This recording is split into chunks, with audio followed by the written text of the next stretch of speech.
Let me ask you a question. When you think about our universe, what do you see? Is it just a quiet, empty space stretching out forever? Or is it something more alive, like a huge cosmic dance of creation and destruction happening all the time? Well, today we're diving right into that idea, where ancient myth and modern physics meet in a pretty spectacular way. So, let's get right to the heart of the mystery. You're looking at a statue of the Hindu god Shiva, known as the Lord of the Dance. And it's standing right in front of CERN in Switzerland. You know, the world's biggest particle physics lab. This is a place that's all about the fundamental building blocks of reality. So why on earth is an ancient god right at its entrance? That's the puzzle we're going to piece together.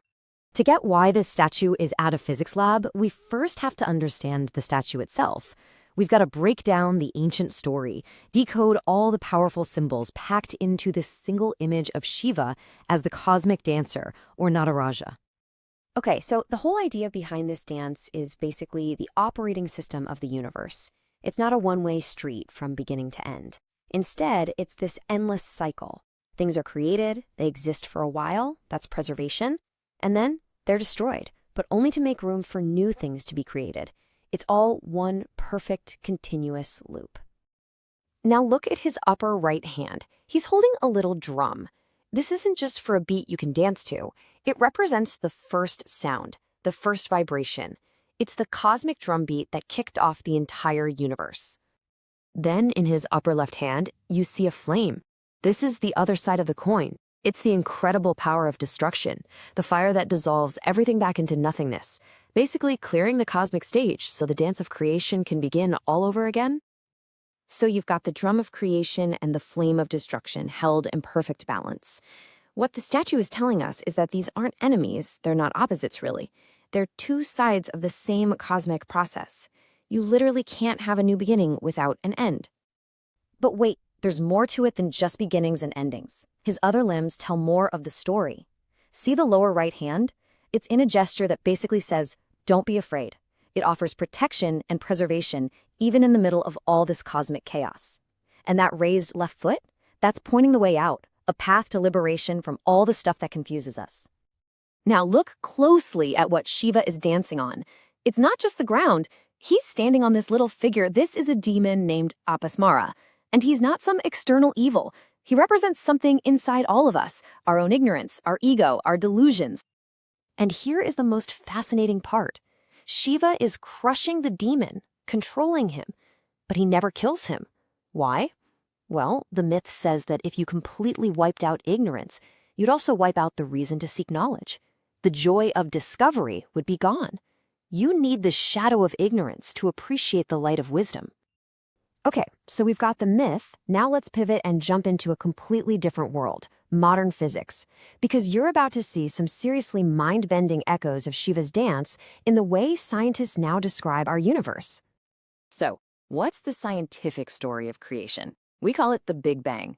About 13.8 billion years ago, everything, the entire universe, exploded into being from a single unbelievably dense point. A sudden universe-creating event. Kind of sounds like the first beat of a cosmic drum, doesn't it? Now, let's zoom way, way in. Down at the quantum level, the universe is a non-stop dance party. Even in what we call empty space, pairs of particles and their opposites, antiparticles, are constantly popping into existence out of nowhere, existing for just a split second, and then, poof, colliding and annihilating each other back into pure energy. It's a constant rhythm of creation and destruction.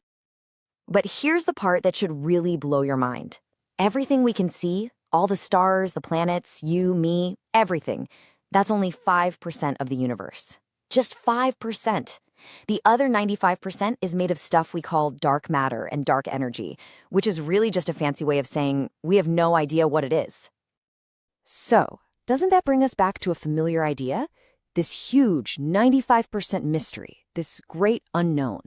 You could almost say it's science's version of Apasmara, the demon of ignorance. It's this giant puzzle that we are constantly wrestling with, and it's what drives our entire search for answers. And now we get to the big reveal. This is where the two stories we've been following, the ancient myth and modern physics, finally come together. It's time to answer that question about the statue at CERN.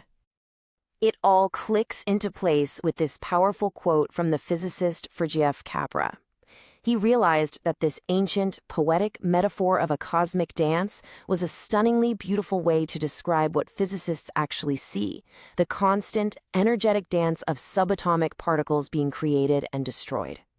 And when you lay it all out like this, the parallels are just uncanny. The drum of creation is our Big Bang. The flame of destruction is particle annihilation. The eternal dance is just like the constant bubbling of the quantum vacuum.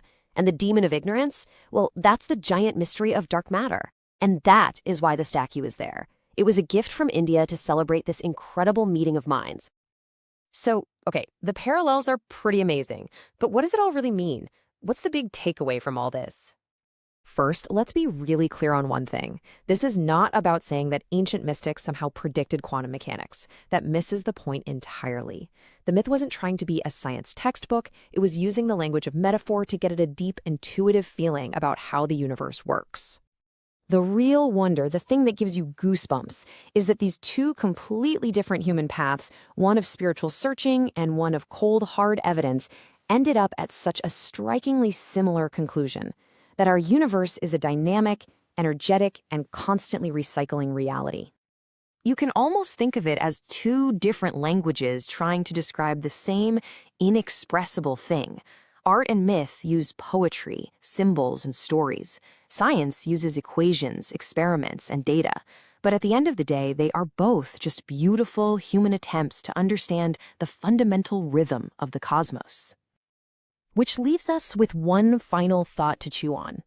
If the intuition of a mystic and the calculations of a physicist can both lead us to the edge of the same great cosmic dance, what does that say about how we understand reality?